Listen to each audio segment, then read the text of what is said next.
If you will turn to the devotional thought.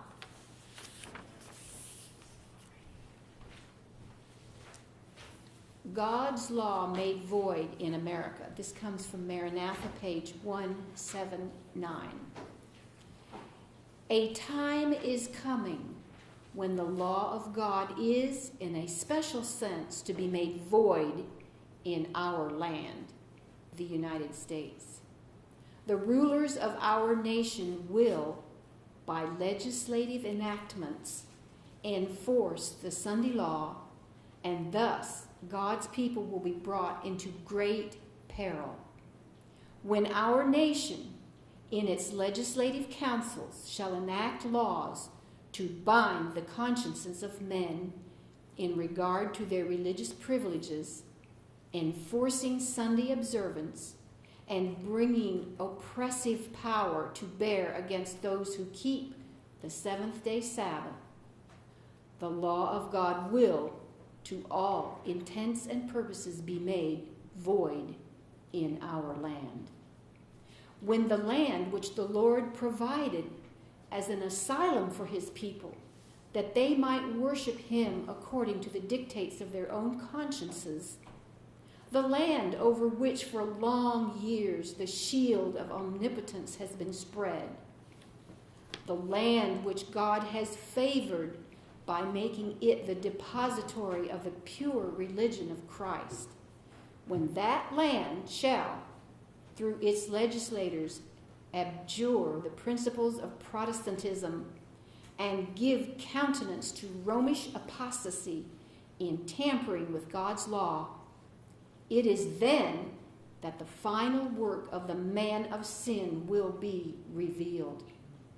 Protestants will throw their whole influence and strength on the side of the papacy.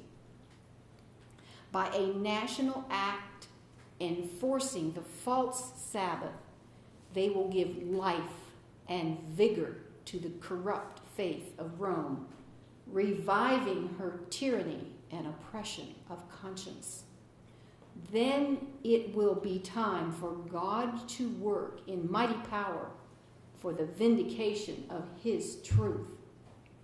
The prophet says, I saw another angel come down from heaven, having great power, and the earth was lighted with his glory. And he cried mightily with a strong voice, saying, Babylon the Great is fallen. And I heard another voice from heaven saying, Come out of her, my people, that ye be not partakers of her sins, and that ye receive not of her plagues. For her sins have reached unto heaven, and God hath remembered her iniquities. When do her sins reach unto heaven? When the law of God is finally made void by legislation. Then the extremity of God's people is his opportunity to show who is the governor of heaven and earth. As a satanic power is stirring up the elements from beneath, God will send light and power to his people, that the message of truth may be proclaimed to all the world. Isn't it wonderful to have the spirit of prophecy, that we can read these things?